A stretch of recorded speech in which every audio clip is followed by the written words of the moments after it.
On Freemasonry, Inimica Vis Encyclical of Pope Leo XIII, promulgated on December 8, 1892. To the bishops of Italy. The enemy forces, inspired by the evil spirit, ever wage war on the Christian name. They join forces in this endeavor with certain groups of men, whose purpose is to subvert divinely revealed truths and to rend the very fabric of Christian society with disastrous dissent. Indeed, how much damage these cohorts, as it were, have inflicted on the Church is well known. And yet, the spirit of all previous groups hostile to Catholic institutions has come to life again in that group called the Masonic sect, which, strong in manpower and resources, is the leader in a war against anything sacred. 2. Our predecessors in the Roman pontificate have in the course of a century and a half outlawed this group not once, but repeatedly. We too, in accordance with our duty, have condemned it strongly to Christian people, so that they might beware of its wiles and bravely repel its impious assaults. Moreover, lest cowardice and sloth overtake us imperceptibly, we have deliberately endeavored to reveal the secrets of this pernicious sect and the means by which it labors for the destruction of the Catholic enterprise. 3. Now, though, a certain thoughtless indifference on the part of many Italians has resulted in their not recognizing the magnitude and extent of the peril. And so the faith of our ancestors, the salvation won for mankind by Jesus Christ, and, consequently the great benefits of Christian civilization are endangered.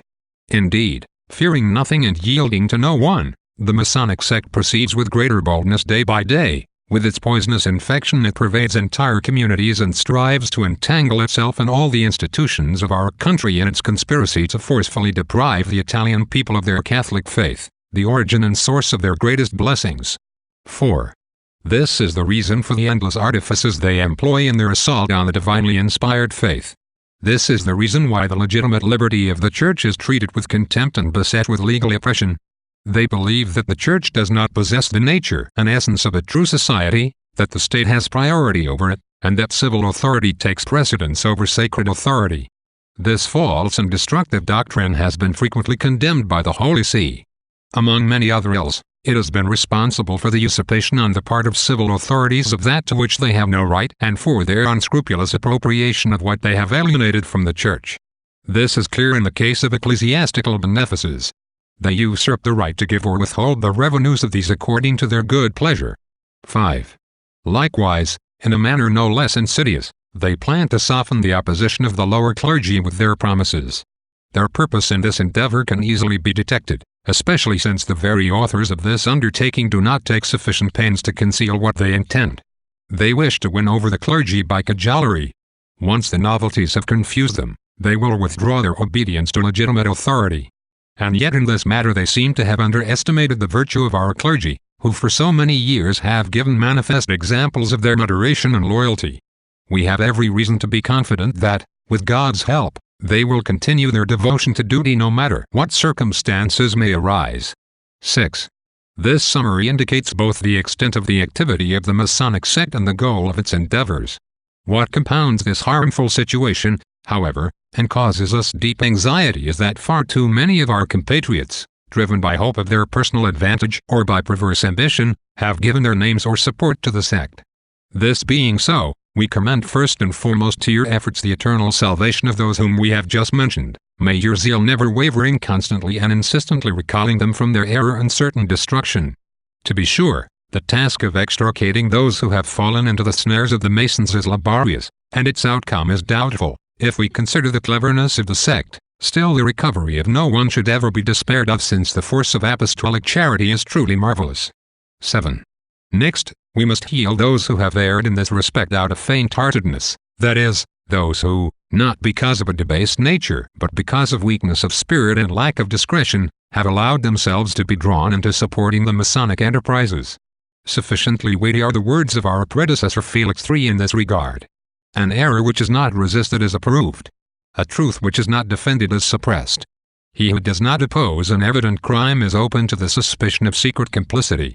By reminding them of the examples of their forefathers, the broken spirits of these men must be reanimated with that courage which is the guardian of duty and dignity alike, so that they may be ashamed and regret their cowardly actions.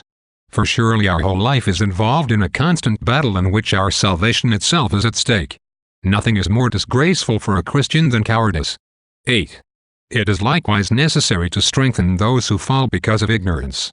By this we mean those, not few in number, who, deceived by appearances and allured by various enticements, allow themselves, without understanding it, to be enrolled in the Masonic order. In these cases we hope that with divine inspiration they will be able someday to repudiate their error and perceive the truth, especially if you try to remove the false outward appearance of the sect and reveal its hidden designs. Indeed, these can no longer be considered hidden, since their very accomplices have themselves disclosed them in many ways. Why, within the last few months, the designs of the Masons have been publicly proclaimed throughout Italy, even to the point of ostentation. They wish to see the religion founded by God rooted in all affairs, private as well as public, regulated by the principles of naturalism alone. This is what, in their impiety and stupidity, they call the restoration of civil society. And yet the state will plunge headlong into ruin if Christians are not willing to be vigilant and not willing to labor to support its well-being. 9. But in the presence of such audacious evils, it is not sufficient merely to be aware of the wiles of this vile sect, we must also war against it, using those very arms furnished by the divine faith which once prevailed against paganism. Therefore, it is your task to inflame souls by persuasion, exhortation and example, nourish in the clergy and our people a zeal for religion and salvation which is active, resolute, and intrepid. These qualities frequently distinguish Catholic peoples of other nations in similar situations.